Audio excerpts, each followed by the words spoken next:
கோடநாடு வழக்கு குற்றம் சாட்டப்பட்ட 8வது நபரான மனோஜ் சாமி ஆஜர். யார் இந்த சந்தோஷ் சாமி? ஏன் அவரிடம் விசாரணை?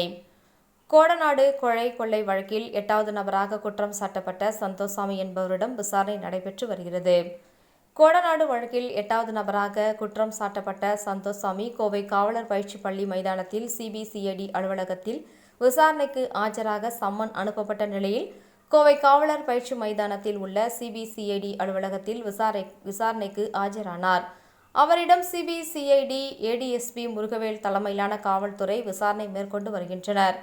யார் இந்த சந்தோஷ் சாமி? வழக்கிற்கும் இவருக்கும் என்ன தொடர்பு?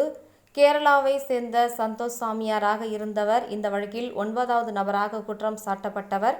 முதலில் நடந்த விசாரணையின் போது காவல்துறையால் குறிப்பிடப்பட்டு கைது செய்யப்பட்ட இடம், சம்பவம் தொடர்பாக பொருட்கள் கைப்பற்றப்பட்டதாக கூறியவை பொய் என நீதிமன்றத்தில் தெரிவித்த இருவரில் ஒருவர்தான் இந்த மனோஜ் சாமி.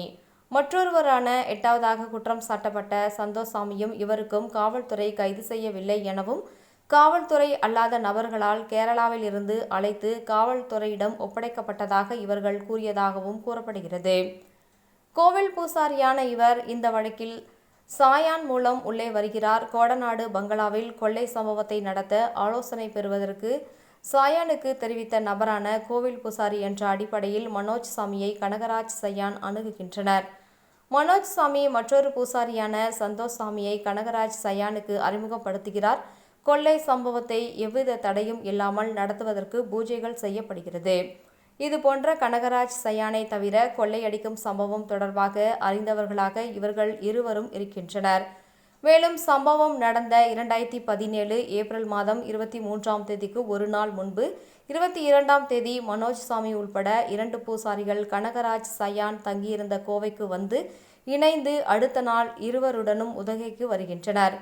தவிர சம்பவத்திற்கான வாகனம், ஆட்களை ஏற்பாடு செய்ததிலும் இவர்களின் பங்கு. மேலும் பங்களாவில் 8வது எண் கொண்ட கதவில் நுழைந்து அங்கு காவலில் இருந்த கிருஷ்ணப்பாவை கட்டி போட்டுவிட்டு அவரை கண்காணிக்க 4 பேரில் இருவரும் உள்ளனர். இதுபோன்ற இந்த வழக்கில் கூட்டு சதி என்பது முக்கியமாக பார்க்கப்படும் நிலையில் கனகராஜ் சயானை தாண்டி மனோஜ் சாமி சதி குறித்து அறிந்துள்ளதை முன்பு இந்த விசாரணை நடத்திய காவல்துறையின் அறிக்கையில் கூறப்பட்டுள்ளது. கடந்த 2022ஆம் ஆண்டு முதல் சிபிசிஐடி இந்த வழக்கை விசாரித்து வரும் நிலையில் இதுவரை 500க்கும் மேற்பட்டோரிடம் விசாரணை நடத்தியுள்ளனர். ஆனால் வழக்கில் முதல் முறையாக குற்றம் சாட்டப்பட்ட கேரளாவை சேர்ந்த 10 நபர்களிடம் தற்போதுதான் விசாரணையை துவங்கியுள்ளது. வழக்கின் முதல் நபரான சயானிடம் விசாரணை மேற்கொள்ளப்பட்ட நிலையில் தற்போது 2வது நபராக மனோஜ் சாமியிடம் விசாரணை நடத்துகிறது. சிபிசிஐடி கடந்த காலங்களில் இந்த வழக்கில் முக்கிய நபராக கருதப்பட்டவர் என்ற அடிப்படையிலும் சிபிசிஐடியிடம் சயான் வாக்குமூலம் அடிப்படையிலும் இந்த விசாரணை நடைபெறுகிறது.